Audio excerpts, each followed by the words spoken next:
On behalf of the Coalition of Concerned Nigerians in South Florida, CONSFLO, I welcome all of you to this special gathering of unity and solidarity with the 276 girls who were abducted from their school premises in Chibok, Borno State, northeastern Nigeria, more than 1 month ago.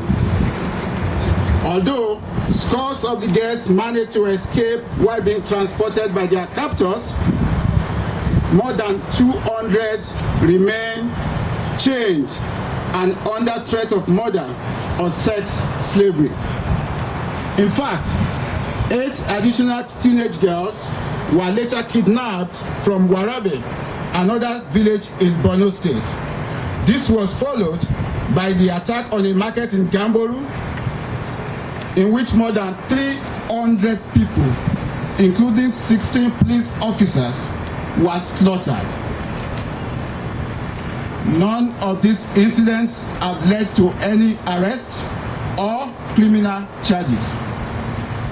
The extremist terrorist Boko Haram group, meaning Western education is taboo, claimed responsibility for these serious human rights violations.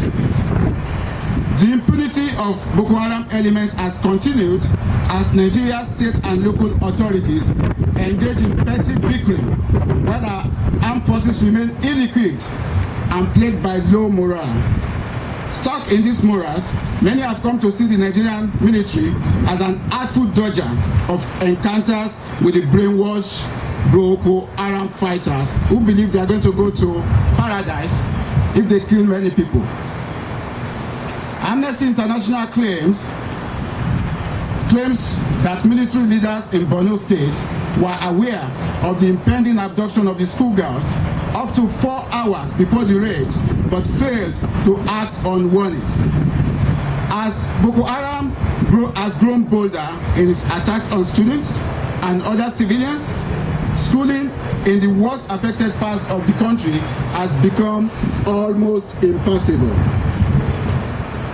Most secondary schools in Borno, where the girls who are kidnapped, have been closed for almost 1 year now. According to The Economist, these schools closings affect a staggering 10 million Nigerian youngsters, most of whom are girls. Instead of learning to read, young women are married off in their teens. Out-of-school boys are often recruited into terrorist ranks, perpetuating a cycle of poverty, abuse, and instability. At times like this, it's when the tales we hear from our motherland Nigeria are tales of scars, sorrow, tears, and blood. Monument to man's inhumanity to man. At times like this, when embers of division and hate are being fanned by anarchists and warmongers, where there hitherto existed harmony and innocence.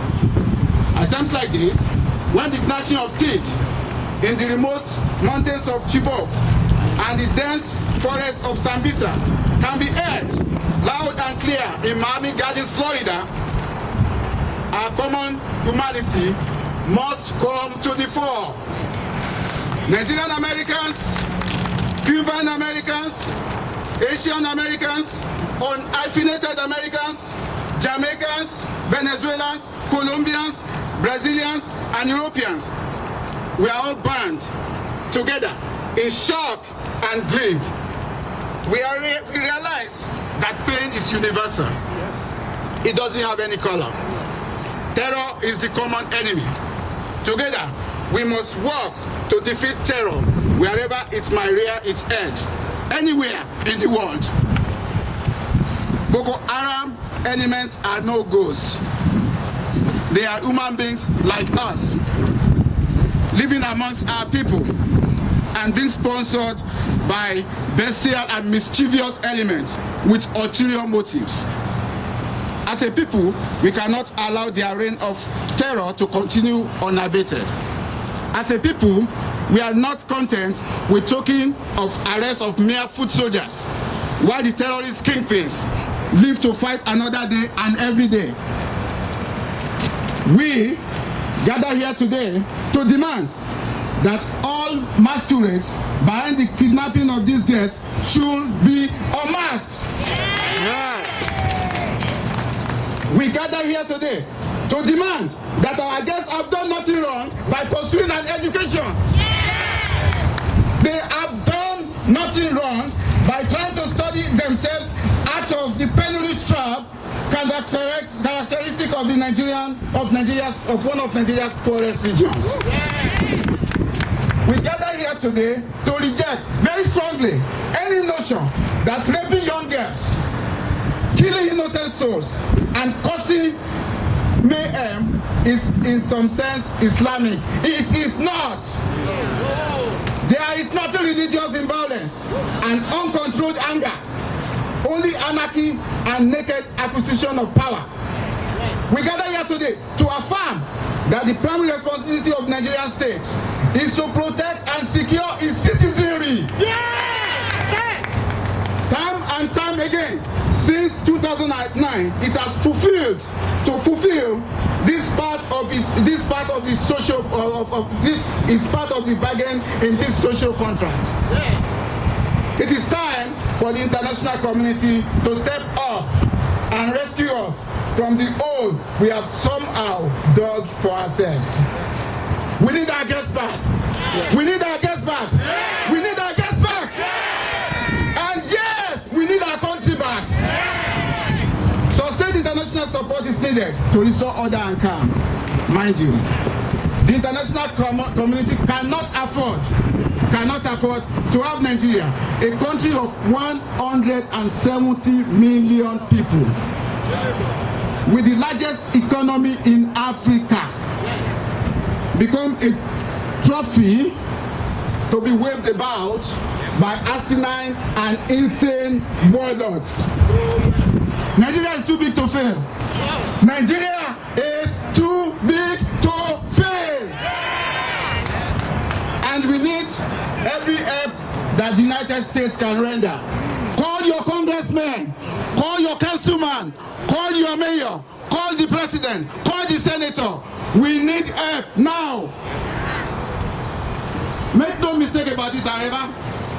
We love our country of birth, Nigeria. We love Nigeria. We are passionate about it. We are a proud and resilient people. We have survived years of fruitless military rule, a civil war, and numerous corrupt regimes. It would have been easier for us to simply throw our hands up in the air and say, "This too shall pass." We have done that over and over and over again. But we have transcended that sorry past. It is time we took our rightful place as the most populous nation in Africa and the 7th in the world, blessed with enormous natural resources and incredibly talented people. Yes. Finding our guests is the first step in this journey of rediscovery. Yes. Thank you for supporting us in this quest. Thank you for your solidarity and compassion.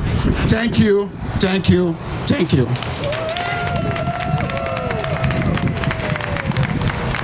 Thank you, Dr. Tella. At this time, as you all are aware, this has gone international. And we thank the country of the United States. If you have been following the news, the senators, the Congress, individuals,